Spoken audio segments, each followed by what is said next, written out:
Okay.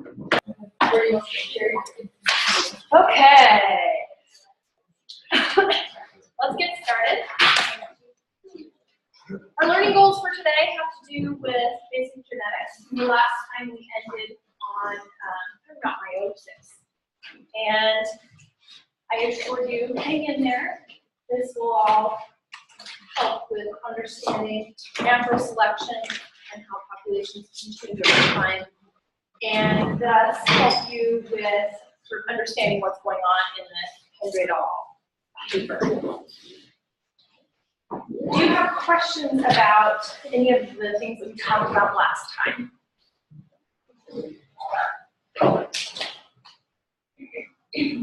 If something occurs to you as we're going along today, let me know. Basically, today we're going to focus on terms that are used in genetics, basically basic Mendelian genetics. We will talk about complex genetics or quantitative genetics next time. We're going to learn about Gregor Mendel's principles of segregation and independent assortment, which sounds complex, but once we walk through the images, I think it'll make a lot more sense to you. And we're going to use Punnett squares to predict the genotypes and phenotypes of offspring from parents of known genotypes and phenotypes. Sound good? I did. Thank you for asking. Okay, so here's that slide from last time.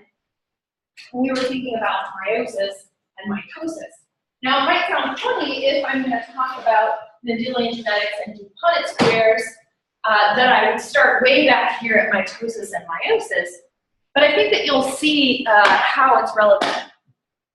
What we're interested in is heritability, so the transmission from a parent to an offspring of particular forms of genes, right?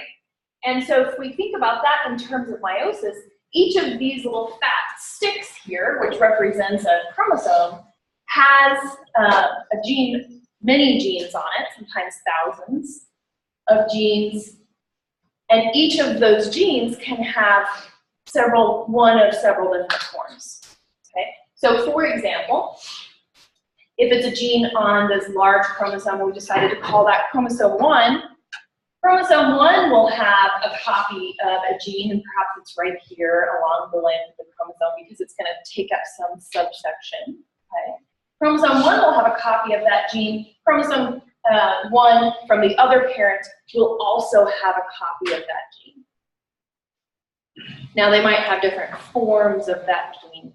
And in your preparation homework, you had to define some words. So what would you call those different forms of that gene? Alleles. Exactly right. Dr. Polinsky, would you mind giving a point to 4 fast, 4 curious? Yeah, so we're calling them alleles. So it's the same gene, but it's different copies of that gene, and they don't necessarily have to take the same form. Can you guys think of some examples of, can you think of an example, a way to explain what different alleles might be?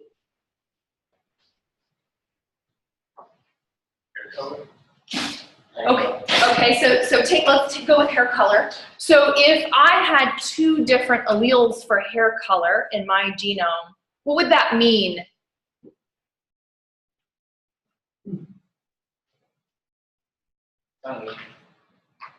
What would? Oh, if I have 2 different alleles for hair color in my genome, what does that mean? Okay, I mean I'm heterozygous, hetero meaning different, zygous meaning the types of zygotes I can make. And so we'll talk about gametes and zygotes here in a little bit. Okay, so heterozygous, it means I've got a gene for hair color, and the 2 copies of those genes are slightly different, right? The end result is that I've got this brown hair, right? But I might have one allele that produces a lot of dark pigment and another allele that doesn't produce as dark of pigment for hair color. And thus my hair is this shade of brown, right? Because both alleles are functioning. Okay, so they're both in our imaginary example, they're both the same gene, but they're different versions of that gene, right? Okay, now in reality, hair color, skin pigmentation, most of the things that you're interested in as biologists, as scientists, most of them are complex traits, meaning that they're affected by many genes and by the environment. But as we start to explore how a gene can have multiple alleles and how those alleles can produce a phenotype, we can look at some simpler traits that are determined by one gene and any number of alleles at that gene. Okay. All right, and we're diploid, right? We decided that we were diploid. So humans, many plants and animals are diploid, meaning that for each chromosome type, we have two copies. One copy of each type from one parent, one copy of each type from a second parent gives us two copies of each type. Like I have two copies of chromosome 1. Good? All right. Did you guys watch the Amoeba Sisters? Did we watch those guys? They're funny.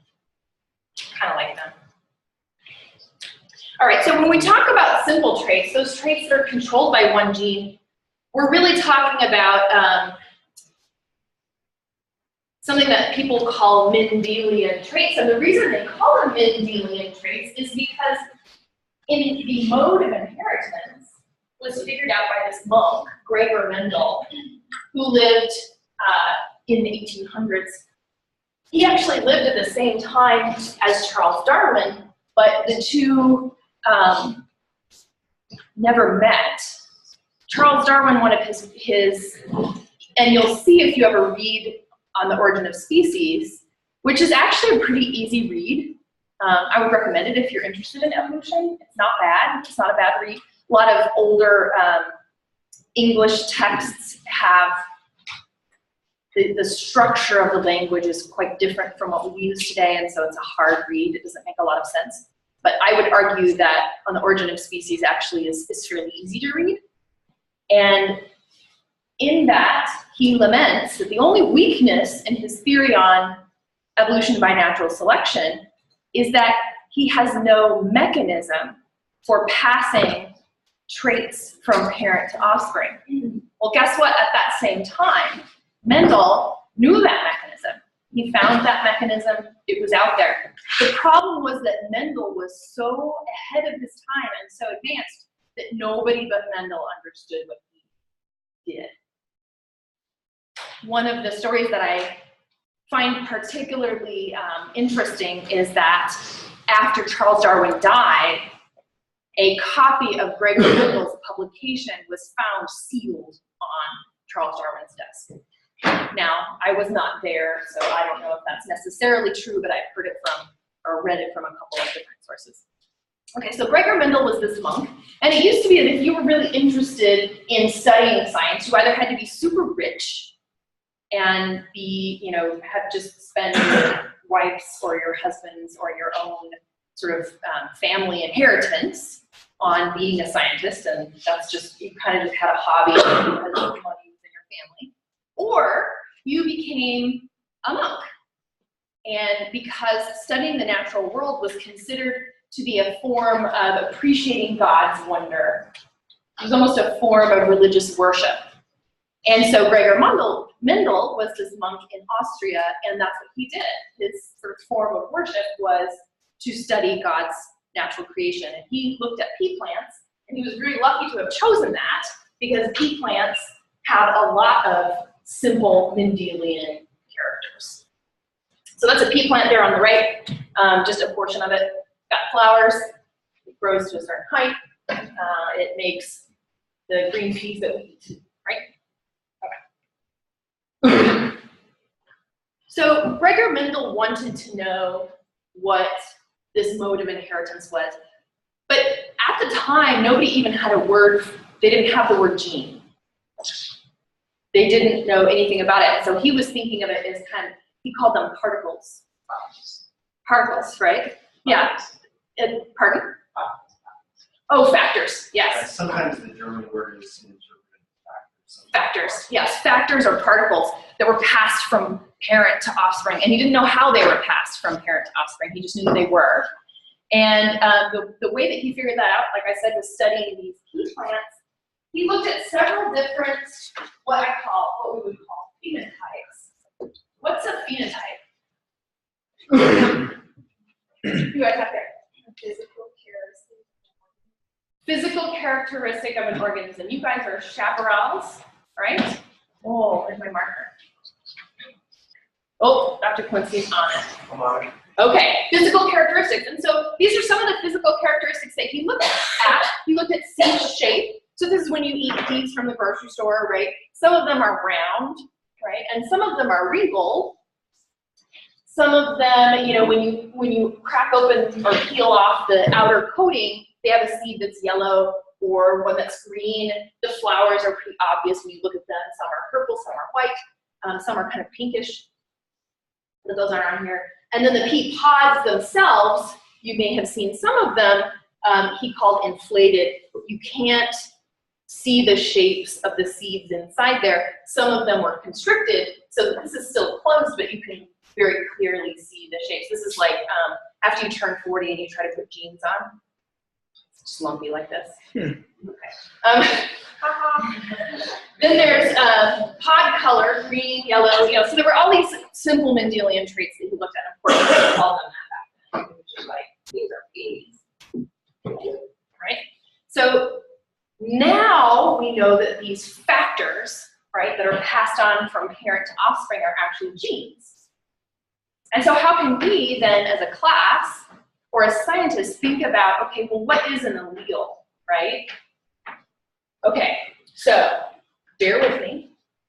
We're going to look at the determinant of seed shape in peas. So that's back up here, round or wrinkled. Now we know the gene that controls round or wrinkled. So I'm going to show you a cartoon of that gene, okay? So here's just a cartoon, and this represents one of the sides of the double-stranded DNA. This is the other sugar phosphate backbone of the double-stranded DNA. And in this cartoon, this is the most common version of that gene. This is the most common allele. So what do we call the most common allele that's found? Wild type. Absolutely. You guys are photosynthesizer, right? Wild type. The most common version is wild type. Now, sometimes wild type is dominant, sometimes wild type is recessive. Most of the time, well, we don't have to get into that. Okay, so here's a cartoon representation of that most common sequence of this gene, SBEI. And like I said, like you said, we call this the wild type allele because it's the most common. Okay, well, I'll tell you, there's another version of this gene, another allele, in which there's been a really big insertion, right? So this is one of those types of mutations that we talked about. We talked about some of the types of mutations that we talked about for DNA. Insertion.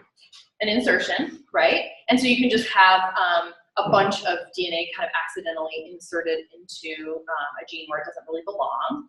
What are some other kinds of mutations? Pardon? Omission. Omission, we usually call it deletion, right? Absolutely. Substitution.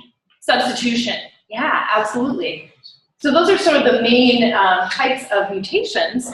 This one is an insertion, and so I have a cartoon here of the SBEI gene that has an insertion. And this insertion makes it so that seed shape is now wrinkled. Now that mutation happened a long time ago. It's become relatively common among peas. Some of them are wrinkled, some of them are round. It's not the most common, because the most common is the wild type allele, typically, right? We call it wild type. So this allele then, is it called wild type? No, it's a mutant, but it's not a fresh mutation. And so often call it a different allele, right? So if it changes from mutation to allele in our lexicon, it's the same thing, but it's established in the population. And so we're going to call this the wrinkled allele. Usually alleles are named after the phenotype that they cause. Okay, so we've got the SVEI gene. There's a wild type allele. And we often will label the wild type with a capital letter, not always, but sometimes. And the wrinkled allele, we've given him a little baby W to sort of act as a placeholder or write a wrinkled allele or draw a cartoon. Sometimes you'll see alleles represented by letters, sometimes by numbers, and sometimes by a combination of those with a superscript. Okay. So if I'm a pea plant, I could have 2 copies of this guy, right? I get to have 2 copies of the wild type allele. I could instead have 2 copies of the wrinkled allele, or I could have 1 copy of wild type and 1 copy of wrinkled. So what determines what my phenotype is then?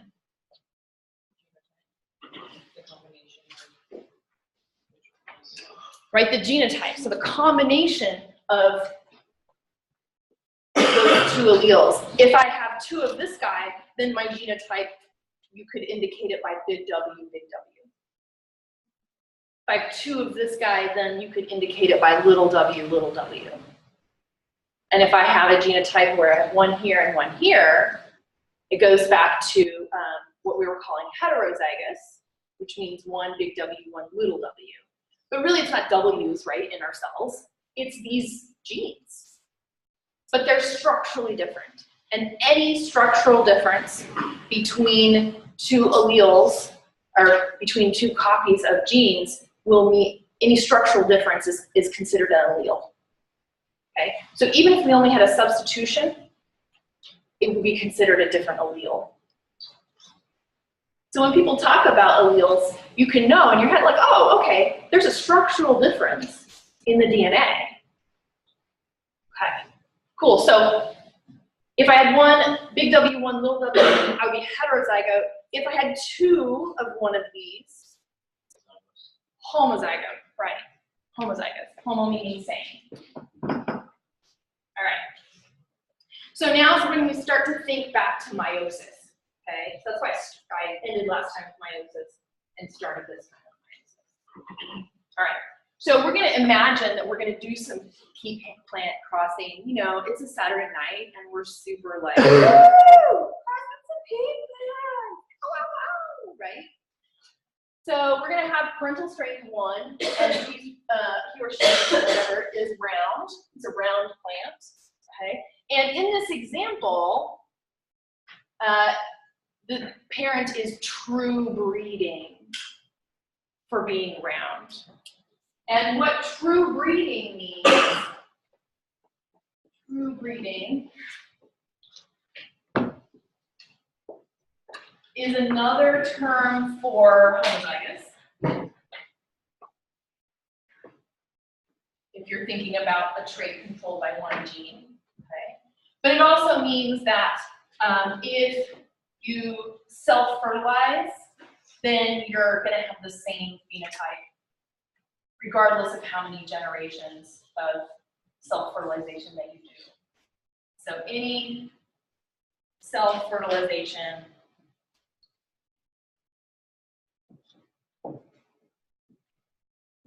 will yield the same phenotype. So you can imagine that you could have a true breeding anything, plant, animal, bacterium, whatever, because it's generating the same, sorry, Austin's like, how do you expect us to see in the dark that way?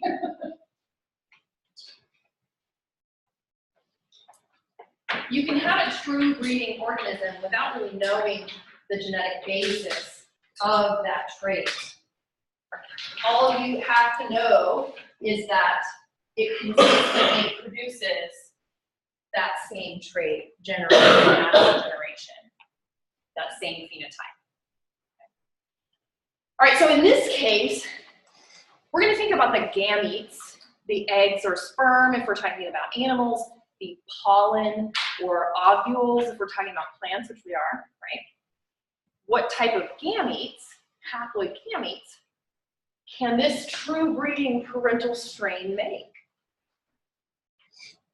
Okay, well, we're going to think about, here's the cell before it's gone through before it's gone through DNA replication.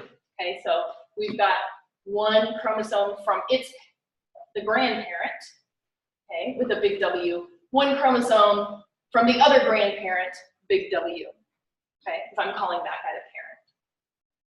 Then we go through DNA replication. Each of these has a big W on it. And I apologize for those of you who might be colorblind. This bottom chromosome here is dark blue, and these are green, and then the swab. Sometimes book figures are crazy. Also, I've modified the book figure, and it's a long story. So there are 4 then big W's. You go through the first nuclear division in meiosis, so both of the copies of the one from mom go to one, both of the copies of the chromosome from dad go to the other, and then we have the second nuclear division. And then, so if we were to label the types of gametes made using the allele, what kind of gametes can that be?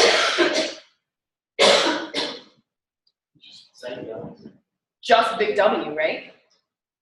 Just big W, right? Okay, so then if we think about, okay, well, let's cross this pea plant with parental strain 2, who's a wrinkled pea plant. We have kind of the same situation, right? We start out with, one chromosome from each of the grandparents, and they're both little w, because we're true breeding for wrinkled in this case. We have a duplication, we have our first nuclear division and the second nuclear division. All of the gametes are little w, right? Okay, boring, simple, okay.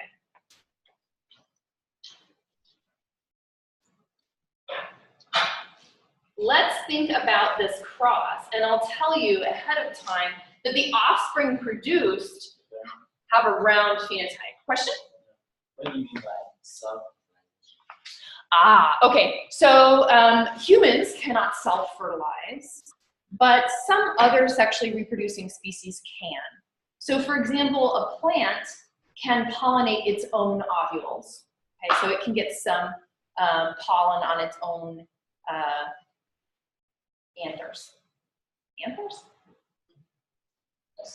Yeah. Stigma. Stigma. Anther produces pollen, stigma is what we see pollen. I was confused then.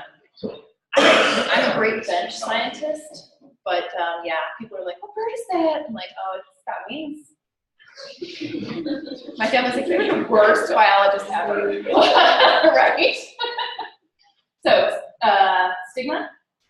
Okay, so plants can self-fertilize.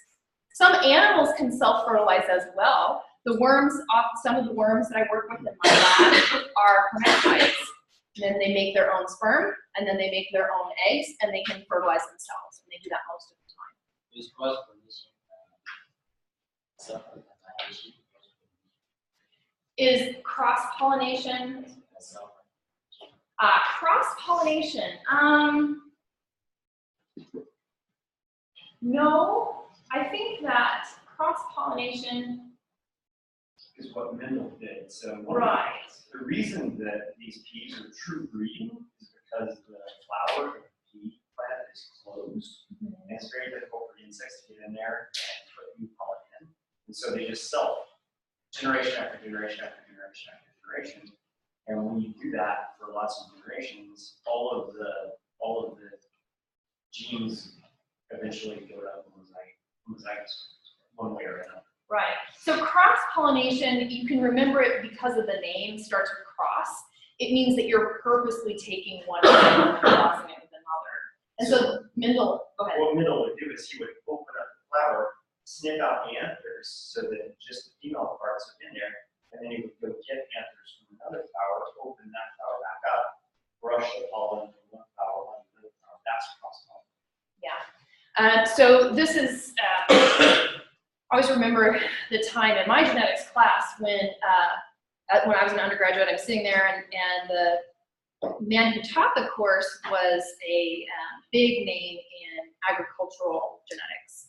And he had learned from one of the most famous agricultural geneticists of his time, and he was a corn geneticist. And he talked about when he was an undergrad volunteering for this guy's research and using corn condoms, because they wanted to be able to control the crosses between different strains of corn. And so they would go and put baggies over the corn so that it couldn't pollinate other things. And so it was his favorite thing. He had this thick Southern accent, and he would talk about corn condoms in class. And I was like, okay, this is the weirdest class I've ever taken. But another way that you could make money this way.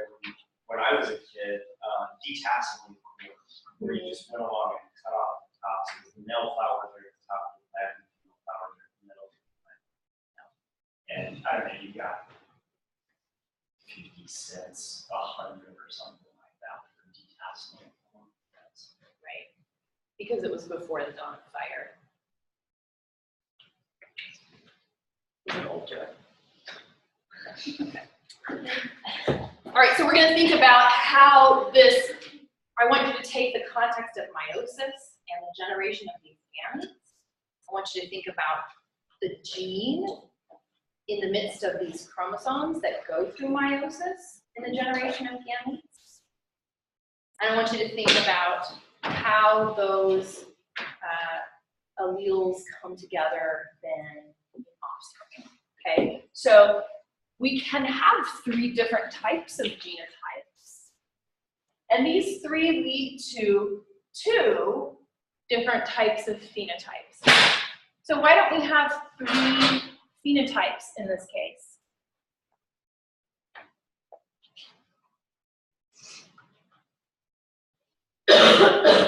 Jack, somebody from this table. Allele dominance.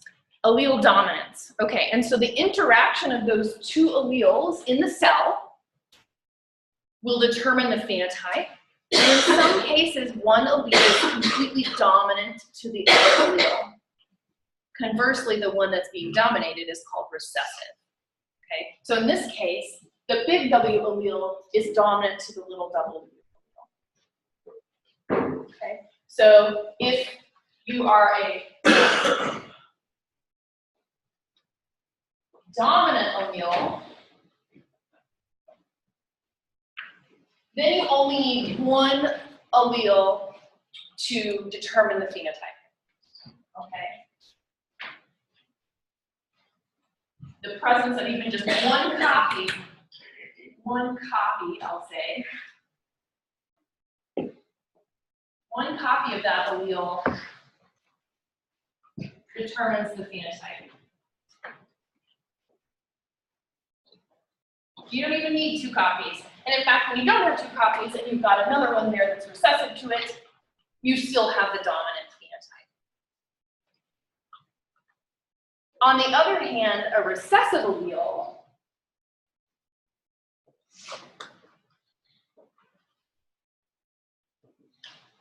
you need 2 copies in a diploid organism in order to affect phenotype.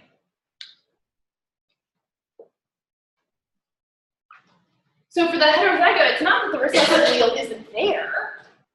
It's that in order to affect the phenotype, it needs to have 2 copies. Let's tell them about homozygous.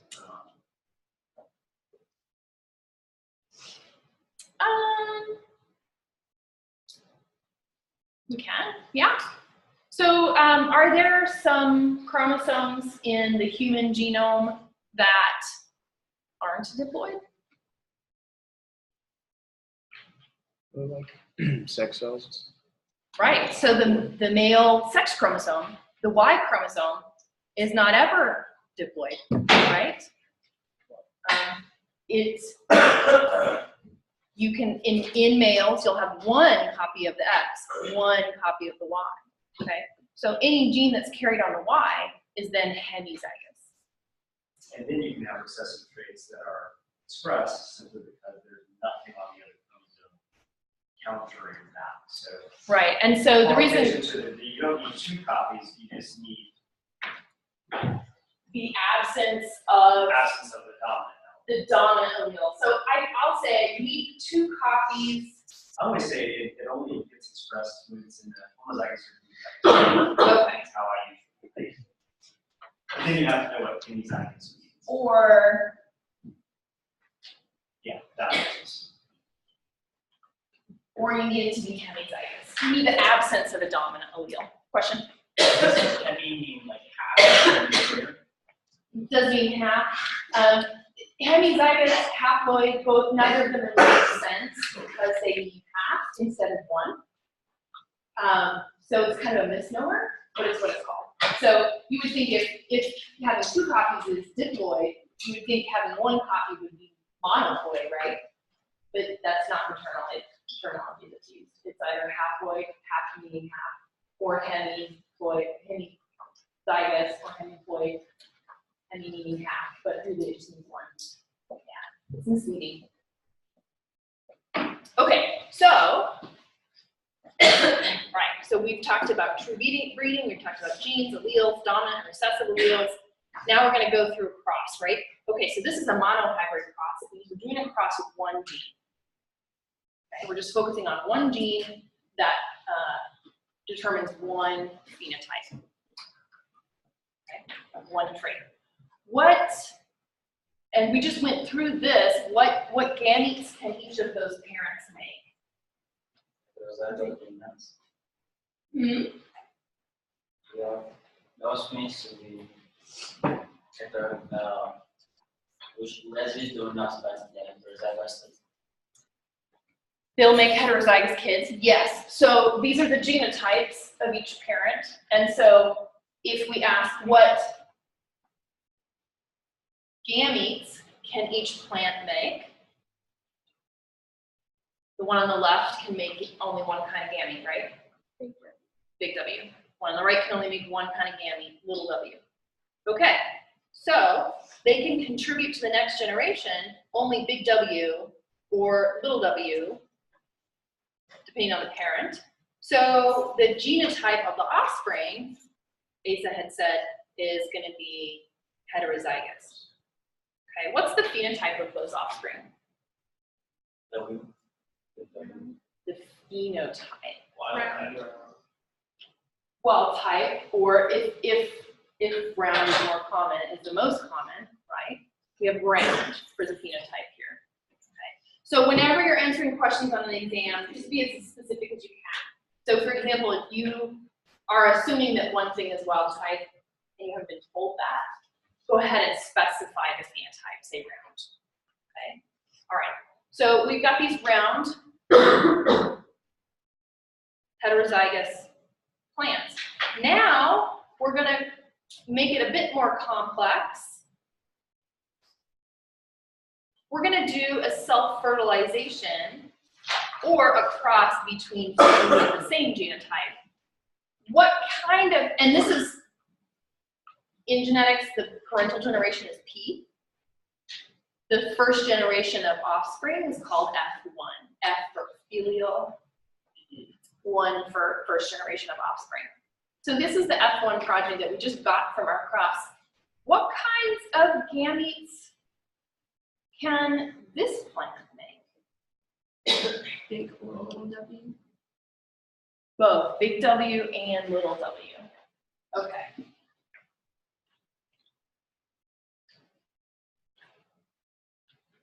We have equal numbers of big W and little w gametes. So Mendel's first law is this principle of segregation, and it has to do with what we just watched in meiosis. And it says that when you're forming gametes, these alleles separate in such a way that each gamete is equally likely to contain either member of the pair, so either allele. So if you took all the gametes made by this pea plant and you put them in a bowl and you mixed them all around and grabbed it out, you would have an equal probability of pulling out a big W that you would pulling out a little W. Okay, So basically you discovered there's 2 hereditary factors, and you have equal probability of seeing each one in any particular gamete.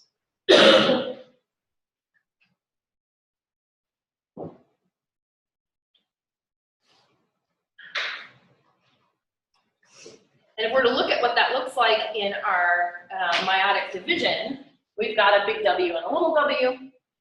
We go through DNA replication, so now we've got 2 copies of big W, 2 copies of little w. We go through the first nuclear division. One cell has both copies of little w, one cell has both copies of big W. We go through that second nuclear division. Now we've got 4 cells. What's the probability of me reaching in and grabbing a little w? 50%, okay? Because half of them have little w, half of them have big W. So you have the same probability in this case, just for this plant making one set of gametes. So there's no cross that's been done yet. This is meiosis before the cross. Okay? This is that plant getting ready for the cross. It's making its own gametes, right?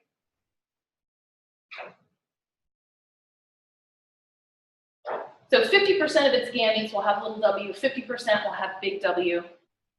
Now, if we cross this plant to another plant, what do we get? We can make something called a Punnett square. Punnett was this guy who took Mendel's ideas, didn't take his ideas, but built upon Mendel's ideas to make a way to predict the proportions of offspring. And so he made that sort of table, that graph, where you're going to take, okay, well, there's an equal probability of the pollen big W uniting with the ovule big W or the ovule little w. There's an equal probability of the pollen little w uniting with the ovule big W or the ovule little w. And so you can fill out that table to figure out what proportion of offspring should have which genotype. So go ahead and take a minute to make your little Punnett square and fill that out.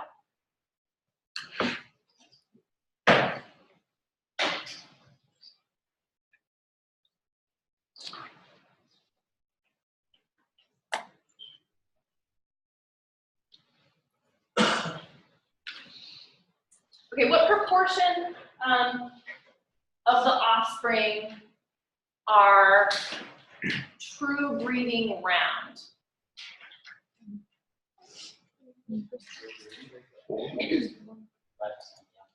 1/4. So true breeding round, that would be big W, big W.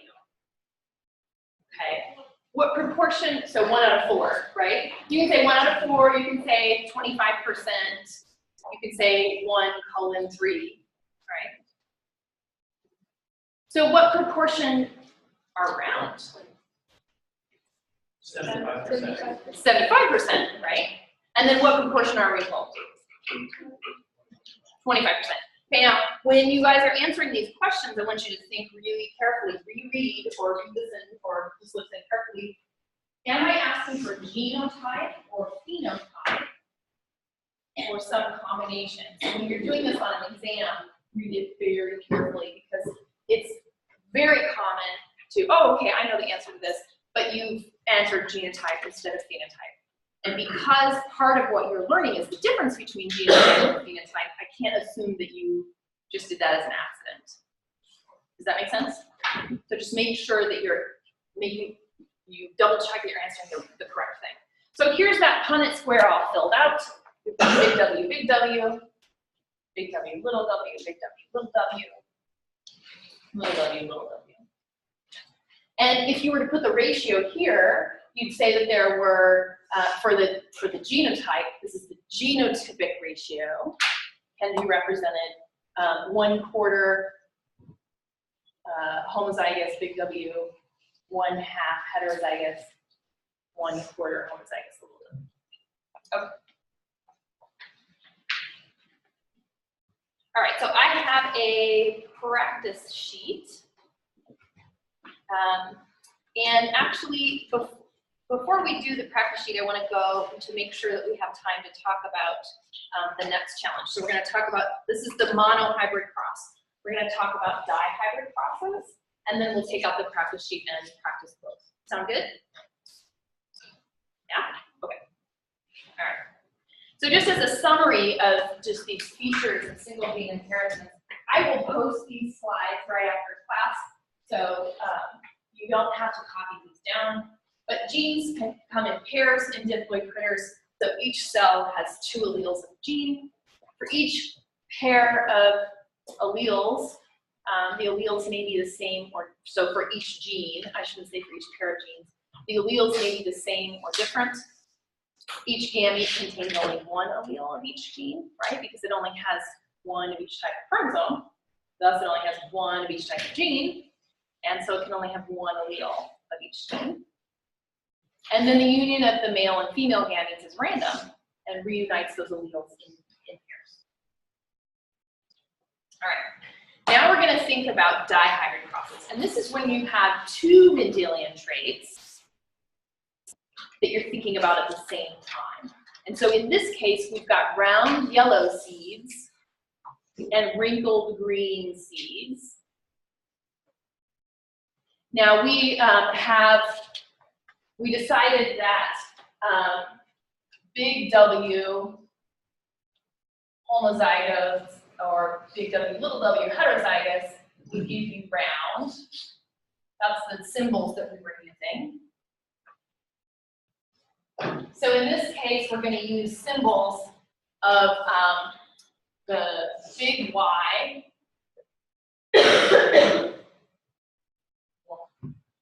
If you have big Y homozygous or big Y little y heterozygous, that's going to give you yellow.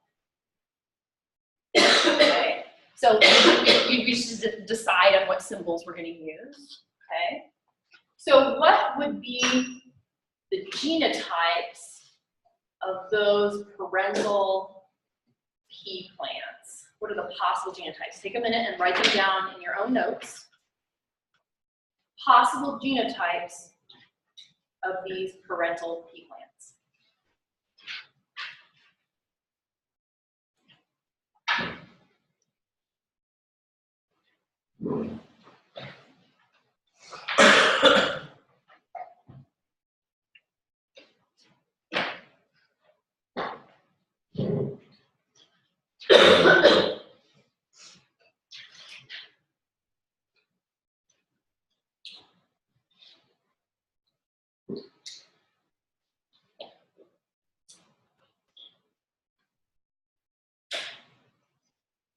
Okay, so what is the possible genotype of the wrinkled green parent?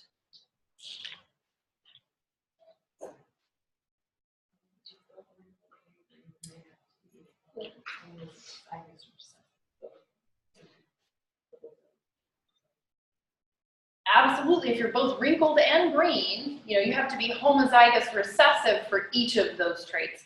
And so you would say that you could write it little w, little y, little y. I often use cursive littles, especially if the littles and the capitals, lowercase and the capital look similar.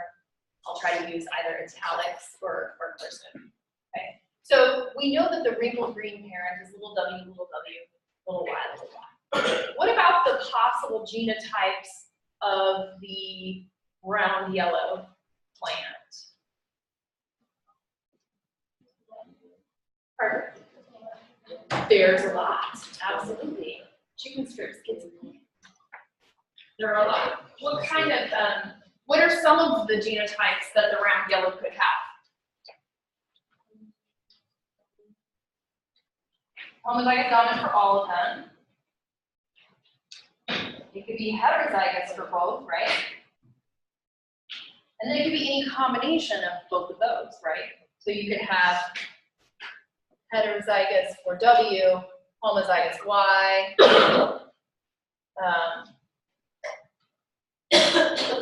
homozygous for W, heterozygous Y, right?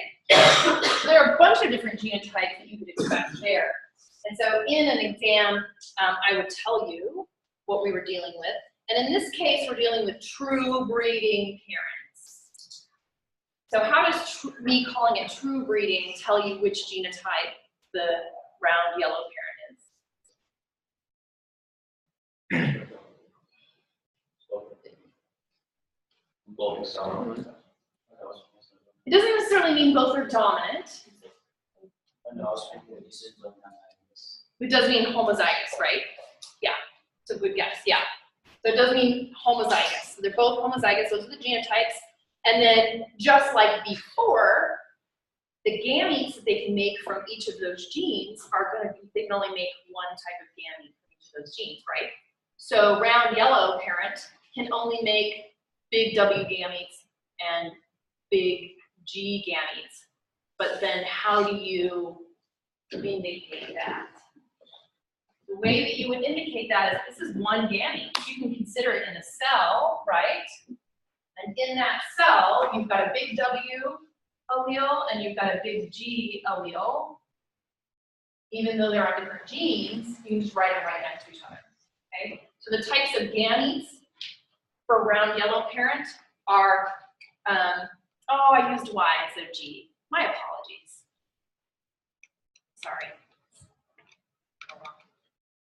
Okay. So each can only make one kind of gamete. So here's the challenge. How do you make a Punnett square that will tell you the results of this cross?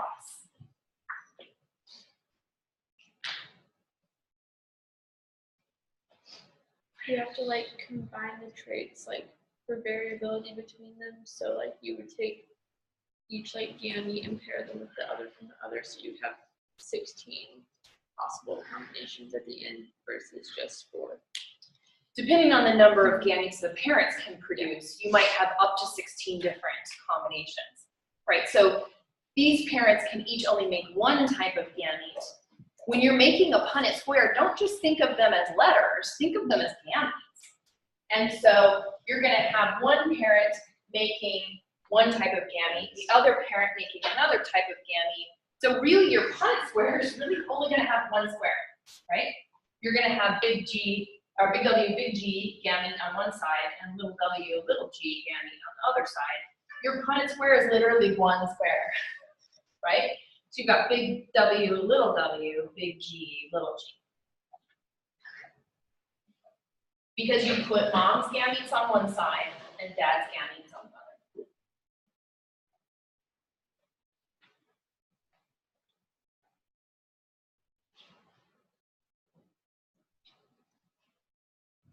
Now the offspring is going to be a little bit more complex. When that offspring mates, he's a double heterozygote. So let's think about this guy. What kind of gametes can the double heterozygote make? Write those down in your notes.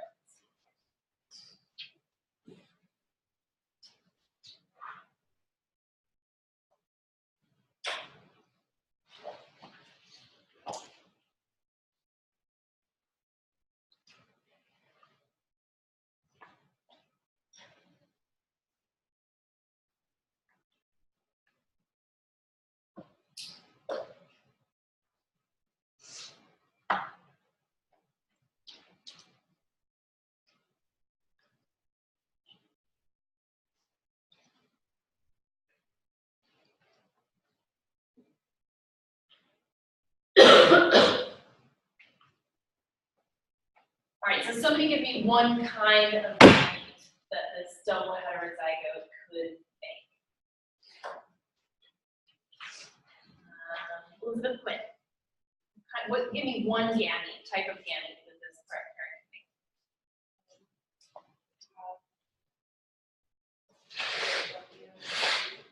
Big W, big G. Yeah. Notice that we have one copy of one allele from each gene. They're different genes, W gene versus G gene. Got one of each, right? So we can have big W, big G. What else can we have? Big W, little G.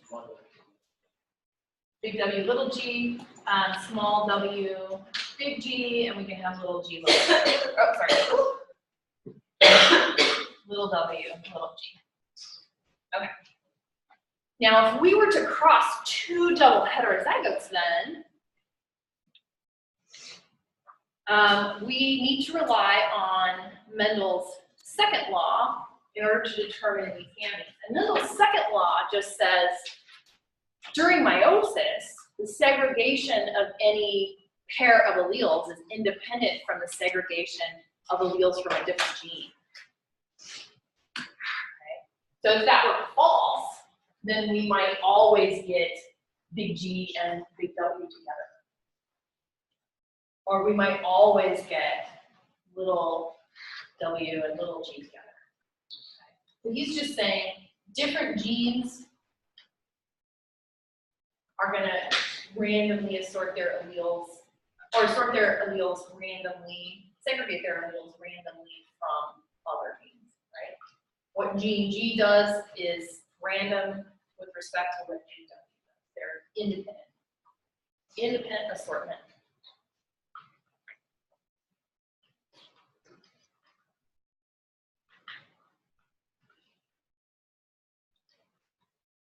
And that's how we know that we can get all four of those combinations. Now, I will give you a spoiler alert, this does not always happen. There are some special circumstances in which you have what's called linkage, where you don't have independent segregation of those. All right, so now we're going to take all the types of gametes that mom can make. We're going to put those along the top. All the types of gametes dad can make, we're going to put them along the side. Go ahead and complete your Punnett square. And I want to know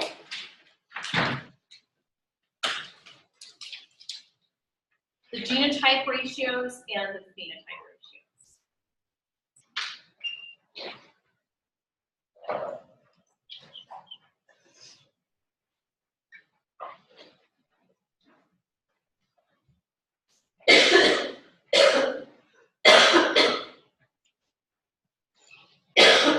Kelsey's not allowed to get sick. When you finish with your Punnett square, share with the person right next to you. Compare your results.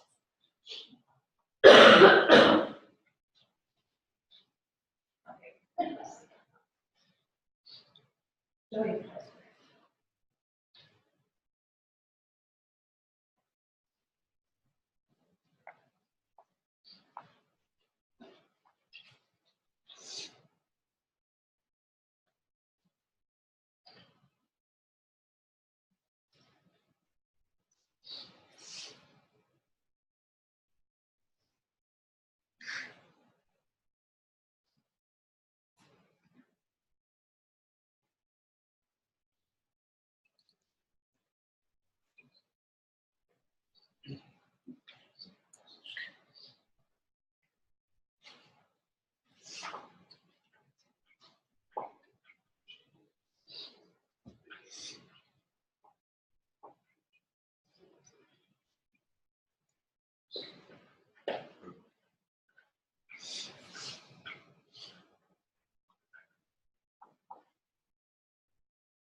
When you're done, compare with the person next to you. And remember, I'd like to know the phenotype ratios.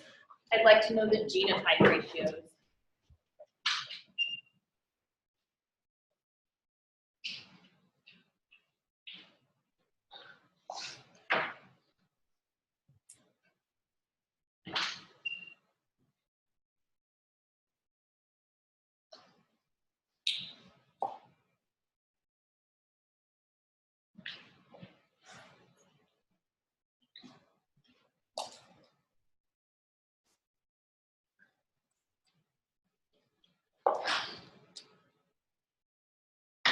For the phenotype rating.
Okay, when you're done, I want you to look on iTunes U, and I put some in-class practice. There's 2 practice problems, 1 monohybrid cross, 1 dihybrid cross.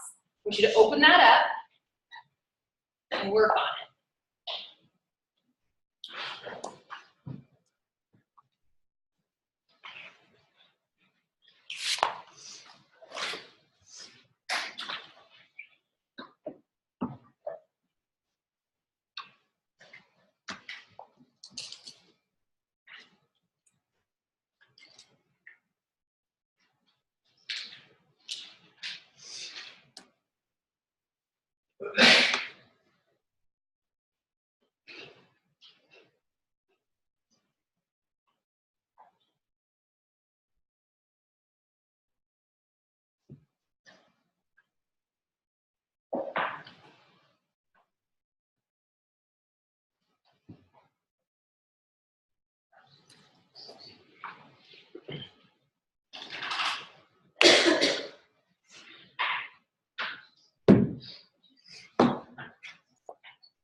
Sometimes you have to sign in and sign out and sign back in.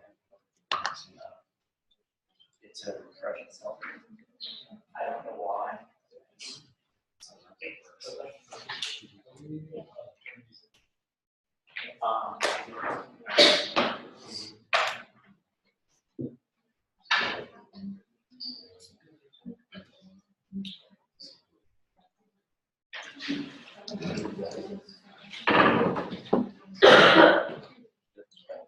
So what do you want?